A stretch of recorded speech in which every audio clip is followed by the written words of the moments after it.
Alright guys, welcome back to Underground Science, and in this video we'll continue practice naming alkenes. Alright, so let's go and dive into an example. This is our example, and for now we'll ignore E, Z, cis, and trans. Right, we will do that in the next few videos, but right now let's just practice normal alkene naming.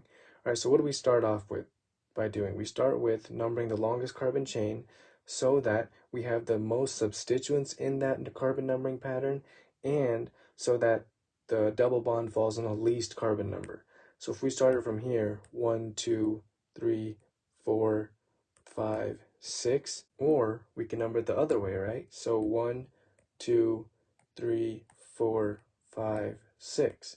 Now again, let's compare the numberings. For the red numbering, what carbon number does the double bond fall on? So if we start from here, right, for the red numbering, carbon number 2 is the carbon number that the double bond originates from, so it'd be carbon number 2.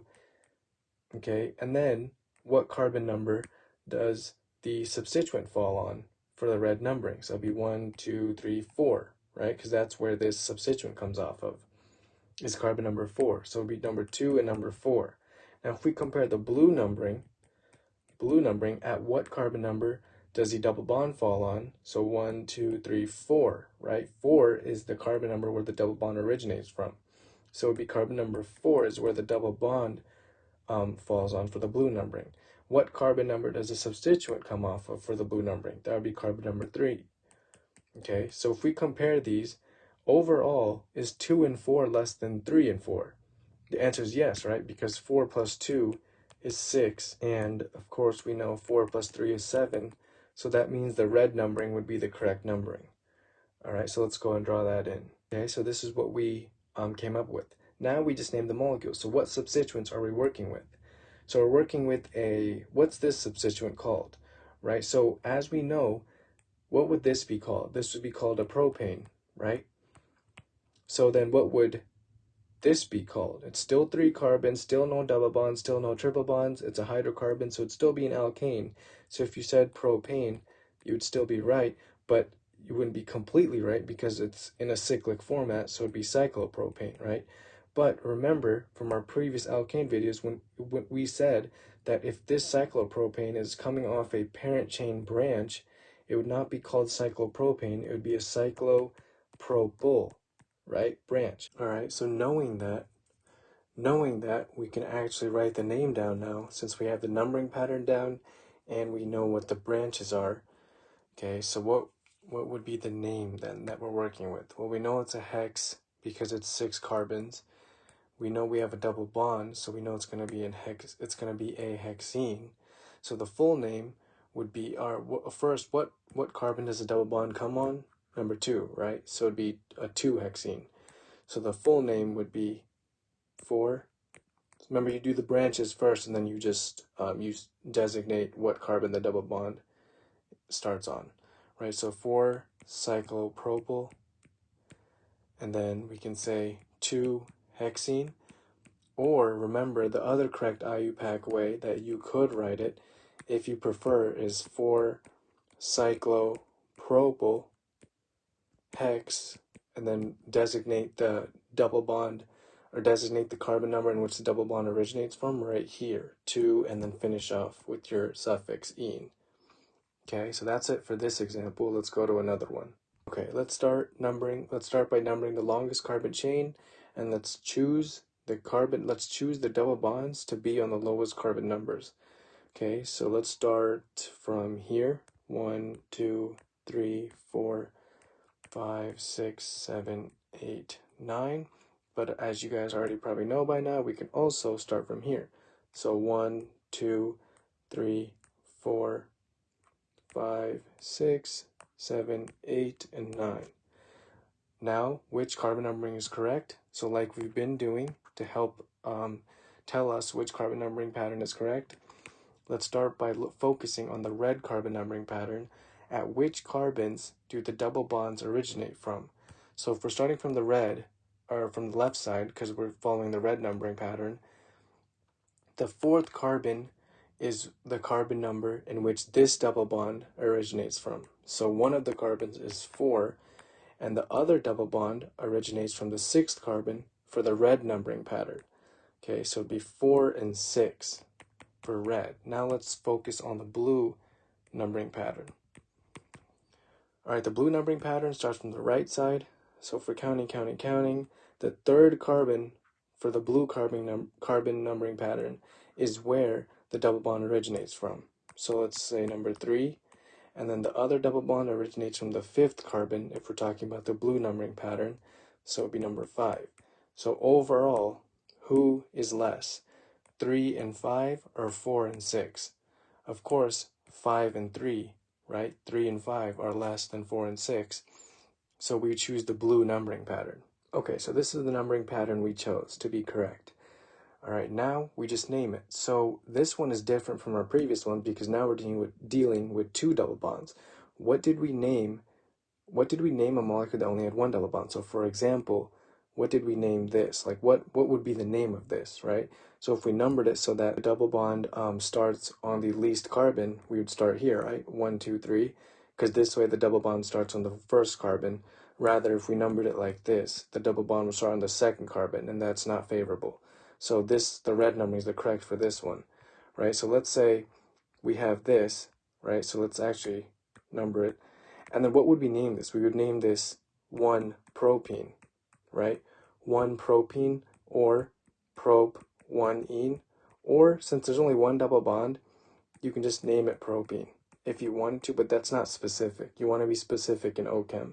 So 1-propene would be correct, or prop-1-ene would also be correct because they're both correct in terms of IUPAC rules, right? But in this case, right, in this example, we're dealing with 2 double bonds. So here in that example, right, we would name it the same way because we're dealing with an alkene, but what prefix do we use that we've went over many times? What prefix do we use to describe 2 of the same things, right? So remember di, the prefix di. So when we had like 2 methyls, we would say dimethyl or diethyl or dipropyl, whatever. So that means we would use di, right? The prefix di in this example also, because if you think about it, what's 1 double bond called, right? 1 double bond, you would say, okay, what would be the suffix you would focus on? Ene, right? So what if we had 2 double bonds in a molecule? That would be a diene, and so on. So if we had 3 double bonds, right, in a molecule, that would be what? Triene, and so on. So if we focus on this molecule right here, this would be a diene because it's 2 double bonds. But we have to be more specific than that. At what carbons is the double bond? At what carbon is the double bond present on? So we're focusing on this. This is the 3rd carbon, 5th carbon. So what we actually have is a 3, 5 diene. Okay. Now, of course, this is just like what we're listing in terms of to help us name it, right? Name the molecule. This is not the actual name of the molecule. The actual name of the molecule would be, so let's start. So the actual name would be 3, 5, and then how many carbons long is this carbon chain? 9, right? So it'd be a nonane, but because we have a double bond, it would be nonene. But not only do we have a double bond, we have 2 double bonds. So the way you name it, let's just write it out to learn it the best. It would be non, and then instead of saying non-diene, right, because that's what you think you would name it, right? Because if you were just naming normally, you would say nonene. And then so if there's 2 double bonds, you'd say non-diene. But the correct way is actually to put an A in between the non and the diene. So you'd say nonadiene. Or if this was 8 carbons long, you'd say octadiene. If it was 7 carbons long, you'd say heptadiene, and so forth. So that's the name of this molecule above. All right, let's practice naming this molecule. Since we got how to do last molecule, right? The last example, this shouldn't be that hard. So again, let's start numbering the molecule so that the double bonds fall on the least carbons, right? So if we started from here, 1, 2, 3, 4, 5, 6, 7, and of course, as we know, you can start the other way, 3, 4, 5, 6, 7, and then we go and compare. So for the red numbering, at what carbons do the double bonds fall on? And that would be 1, 3, and 5, right? So for the red, it would be 1, 3, and carbon number 5. Now we do the same thing for the blue numbering. So at what carbons do the double bonds fall on for the blue numbering? And for the blue numbering, we start here. So for the blue numbering, it would be 2, right? Carbon number 2, 3, and then carbon number 4, 5, and then carbon number 6. So 2, 4, and 6. Okay, 2, 4, and 6. Now, which numbering, right, overall is smaller? 1, 3, and 5, or 2, 4, and 6? So as we know, the red numbering overall would be smaller than the blue numbering. So the red numbering is the correct numbering. Okay, so we have the red numbering here. Now we name it. So usually, again, one double bond would be called ene, right? But if we have 3 double bonds, what prefix do we use? Tri, right? So this would be what? 1, and at what numbers, at what carbon numbers do we have the double bond, which we just said in the previous page, right? We have the double bonds on carbon numbers 1, 3, and 5, right? So then we would have 1, 3, 5, and we would have a triene group. But if we're actually naming the whole molecule, what would it be? So we would say 1, 3, 5, dash, how many carbons long is this chain? 7. What is that? What prefix is that? Hept, right? So hept. And then how many enes are we worrying about? 3, right? So would it be hept triene, or would we add an A in between hept and triene, right? So the correct way to write it is heptatriene. So let's write that down. So it'd be 1, 3, 5 dash heptatriene. All right, and that would be the name for this molecule above. All right, let's work on this last example. So here, again, same thing. Let's number it so that we have the longest carbon chain and so that we have the double bonds on the least carbon. So let's start from the right first. 1, 2, 3, 4, 5, 6, 7, 8. And then, of course, let's do the other way. 1, 2, 3, 4, 5, 6, 7, 8. Okay, now that we have these two, let's compare. So for the red numbering, at what carbons do the double bonds fall on, and at what carbon does the substituent fall on, right? So let's do the double bonds first. So for red, the double bond falls on the first carbon and the third carbon. So number 1 and number 3. Now also for red, at what carbon does the substituent fall on? 5. So let's write that down, number 5. Same thing, let's do it for blue. So for the blue numbering pattern, at what carbon numbers do the double bonds fall on? That would be 5 and 7, right? 5 right here and 7 right here. So let's write that down, 5 and 7. And at what carbon number does the substituent fall on for the blue numbering? That would be number 4, right? So these are the substituent numbers and these are the double bond numbers, right? The carbon number at which the double bond falls on is this, and the carbon numbers that the substituent falls on for both numbering patterns is this. So now let's compare the double bond numbers because that's more important.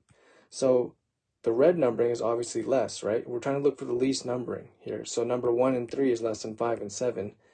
And then on top of that, right, if you want to check the whole thing, just add it together. So if I were to add it, it would be 1, 3, and 5, which is equal to 9. And then 5, 7, and 4, which is equal to 16. Okay, so let's choose the red numbering pattern because 9 is less than 16. So this is our numbering pattern that we chose, and now we name it. So what substituents do we have? We only have one substituent, right? Which is, what substituent is this called? Well, okay, if I said this, right, that would be butane. But if I said, what's this called? That would also be butane, except it's butane in a cyclic form. So it would be cyclobutane, right? But if I said that this cyclobutane is coming off of a parent chain, right, which is what's happening here. This is the parent chain, so that's R, and the cyclobutane is coming off the R, or this parent chain, it wouldn't be cyclobutane anymore. You would actually change it to cyclobutyl. So in the same way, let's change that. Okay, let's write that better. My bad. Cyclobutyl. In the same way, let's name this now. So we have a 5 cyclobutyl, right? We have a 5 cyclobutyl, and then we have at what carbon numbers do the double bonds originate from? So we have carbon number 1 and 3. So we have a 1, 3 diene, okay, that we have to worry about. So we have a 1, 3 diene, and we use the prefix di, right? Because we have 2 enes right here. So if we were to name this molecule, remember we start with the substituents first. So what substituent do we have? We have a cyclobutyl, right? Right here on the 5th carbon. So that would be 5-cyclobutyl, right? And then what would we name the double bonds, and how would we name it? We would say dash 1, comma 3, dash, how many carbons long is this chain? 8. So it'd be oct, and then we have 2 enes that we have to worry about. So it'd be oct, diene. This would be the correct way to name this molecule above. All right, and so that's basically it for this video. In the next video, right, we'll start trying to focus on naming cycloalkenes. Okay, so I hope to see you guys there.